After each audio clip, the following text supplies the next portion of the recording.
तो गाइस सब ठीक ठाक। तो आज मैं एक्सप्लेन करने वाला हूँ डेयरडेविल सीजन 1 एपिसोड 2 को, जिसका नाम है कटमैन। एपिसोड की स्टार्टिंग में हमें एक लड़के को दिखाया जाता है जो कि मैट को देख रहा होता है।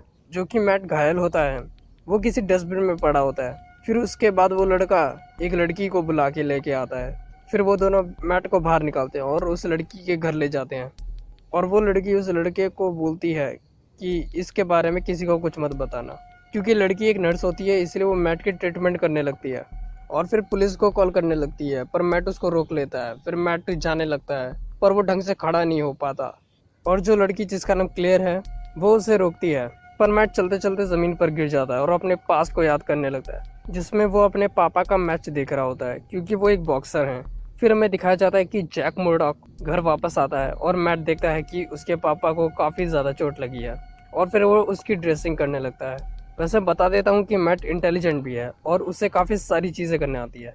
तो अपने पापा को इलाज कर रहा होता है और मैट देखता है कि उसके पापा को काफ़ी पैसे मिले हैं और जीतने पर भी इतने पैसे नहीं मिलते। जैक के हारने पे उसे इतने पैसे क्यों मिले, पर वो बात को टाल देते हैं और कहते हैं कि तुम जाओ और पढ़ो। फिर मैट वहाँ से चला जाता है। फिर सीन शिफ्ट होता है और पेज को दिखाया जाता है जो कि रूम की सेटिंग कर रही होती है। और फिर वहाँ फॉगी आता है और उसे घूमने के लिए इनवाइट करता है। फिर वो इस बात पे हाँ कहती है, पर पेज बोलती है कि मैट को भी बुलाना चाहिए, लेकिन वो मैट कॉल नहीं उठाता, क्योंकि हमें पता है कि वो अभी घायल है और क्लेयर के घर पर है। फिर क्लेयर के घर पर सीन शिफ्ट होता है, जहाँ मैट पूछता है कि उसने उसका चेहरा देखा, तो वो हाँ कहती है। और फिर वो कहती है, मैं जानती हूँ तुम देख नहीं सकते, पर ये सब कैसे कर लेते हो। तो मैट बोलता है कि वो जितना उसके बारे में कम जानेगी उतना अच्छा है, और वो उसका शुक्रिया करता है क्योंकि उसने मैट की मदद की। फिर मैट सो जाता है। उसे सपना आता है जिसमें वो अपने पास्ट को दोबारा देखता है। वो काफ़ी घबरा जाता है और उसे काफ़ी सारी आवाज़ें सुनाई दे रही होती हैं। ये बात तब की है जब उसका एक्सीडेंट के बाद जब उसे हॉस्पिटल में होता है। फिर वहाँ जैक मुर्डॉक आता और संभालने की कोशिश करते हैं। फिर हमें प्रेजेंट में मैट को दिखाया जाता है जो कि पैनिक होने की वजह से सांस लेने में प्रॉब्लम होती है। फिर क्लेयर वहाँ आती है और उसका ट्रीटमेंट फिर से करती है। फिर थोड़ी देर बाद क्लेयर उससे पूछती है कि उसके साथ क्या हुआ जो कि उसे ऐसे हालात में था। तब मैट बताता है कि वो एक बच्चे को बचाने गया था जो कि रशियन ह्यूमन ट्रैफिकिंग कर रहे थे। पर मैट बताता है कि उसे उन रशियन के अड्डे के बारे में पता चल गया था, लेकिन जब वो उस बच्चे को बचाने गया तो वो फंस जाता है उन रशियंस के ट्रैप में, जिससे वो किसी बच्चे को नहीं बचा पाया और खुद काफी मुश्किल से बचा। और वो बच्चा अभी भी उन रशियंस के पास ही है। फिर ये सब बता ही रहा होता है कि तभी मैट को एक आवाज सुनाई देती है और वो क्लेयर को बताता है कि कोई अपार्टमेंट में आया है और वो पूछताछ कर रहा है उसके बारे में। फिर मैट खड़ा होने लगता है। फिर क्लेयर बोलती है कि उसे कैसे पता ये सब तुम्हारे बारे में। मैं तुम्हारे बारे में कुछ नहीं जानती, लेकिन ये जानती हूँ कि तुम पिटने में काफी एक्सपर्ट हो। फिर मैट बोलता है कि उसे अपने डैड से सीखा है। फिर हमें फिर से पास्ट का सीन दिखाया जाता है जहाँ मैट और उसके डैड जिम में होते हैं और जैक बॉक्सिंग प्रैक्टिस कर रहा होता है। और फिर जैक मैट के पास आते हैं और उसके साथ बातें करते हैं उसकी पढ़ाई को लेकर।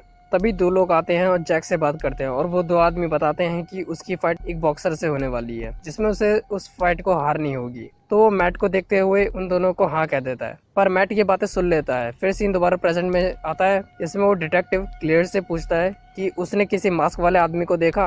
क्लेयर उसे ना कह देती है। फिर वो डिटेक्टिव कहता है कि अगर उसे कोई अनयूजुअल चीज दिखे तो उसे कांटेक्ट करे। फिर वो चले जाता है और फिर मैट बोलता है कि वो डिटेक्टिव नहीं है, उन्हीं रशियंस में से एक है। फिर वो रूम से बाहर निकलता है और वो रशियन सीढ़ियों से नीचे जा रहा होता है और फिर मैट एक फायर एक्सटिंग्विशर उठाता है और एम करके उसको नीचे गिरा देता है और उस रशियन के हेडशॉट पड़ता है। फिर वो बेहोश हो जाता है। फिर फॉगी और पेज को दिखाया जाता है जो कि बातें कर रहे होते हैं और ड्रिंक कर रहे होते हैं। पेज बताती है कि उस दिन वो ब्लैक मास्क वाला नहीं आता तो शायद वो आज इधर नहीं होती। फिर फॉगी फिर वो समझ जाता है और उससे और बातें करता है जिससे वो अपसेट ना हो। फिर सीन क्लियर के अपार्टमेंट के छत पर दिखाया जाता है जो जहां मैट ने उस रशियन को बांध देता है। फिर वो क्लियर से पूछता है कि उसने उसकी मदद क्यों की। तो क्लियर बोलती है कि वो नर्स है और उसने काफी लोगों को हॉस्पिटल में दिखा है जो कि क्रिमिनल थे और वो किसी से पिट के आ रहे थे। तो वो फैमिलियर हो गई थी कि कोई है जो क्राइम को खत्म करना चाहता है, इसलिए उसे जब वो डस्टबिन में मिला तो उसे लगा कि शायद वो विजिलेंटी तुम ही हो। उसने हेल्प की उसकी। फिर दोबारा हमें मैट का पास दिखाया जाता है जिसमें जैक मुर्डॉक तैयार हो रहे होते हैं मैच के लिए उसी बॉक्सर के अगेंस्ट जिसे उसे हारना था। फिर जैक मैट से कॉल पे बात करते हैं। फिर वो कभी हार नहीं मानेंगे चाहे कुछ भी हो जाए और आगे बढ़ते रहेंगे, ये बातें बताते हैं। फिर वो एक आदमी को कॉल करते हैं और बोलते हैं कि वो उसके अगेंस्ट मैच नहीं हारेगा और वो बैट लगाता है कि जो विनिंग अमाउंट होगा वो मैट मुर्डॉक के अकाउंट में ट्रांसफर करोगे।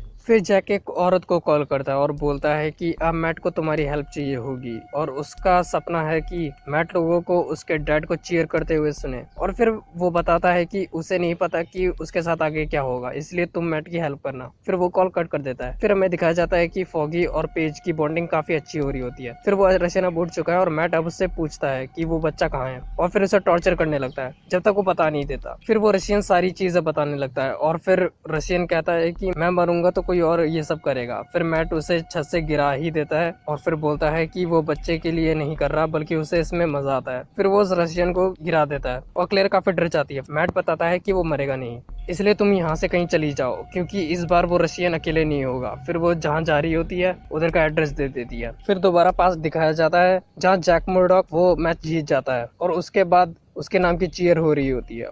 वो काफी खुश हो जाता है। फिर थोड़ी देर बाद एक गोली की आवाज सुनाई देती है मैट को। फिर वो देखता है कि उसकी गोली उसके डैड को लगी है और किसी ने मारी है और उसके डैड अब नहीं रहे और वो काफी रोने लगता है। फिर हमें मैट को दिखाया जाता है जो कि उस हॉलवे में पहुंच जाता है जहाँ उन बच्चों को पकड़ रखा है। और फिर गाइस वो सीन आता है जो इस सीजन का सबसे बेस्ट एक्शन सीक्वेंस था, क्योंकि ये 3 मिनट की फाइट होती है और 1 टेक में होती है। इस फाइट का लिंक मैं डिस्क्रिप्शन में दे दूंगा क्योंकि मैं इसे डिस्क्राइब नहीं कर सकता। और वो बच्चों को बचा लेता है और वहां से निकल जाता है और इसी के साथ ये सेकंड एपिसोड भी खत्म हो जाता है।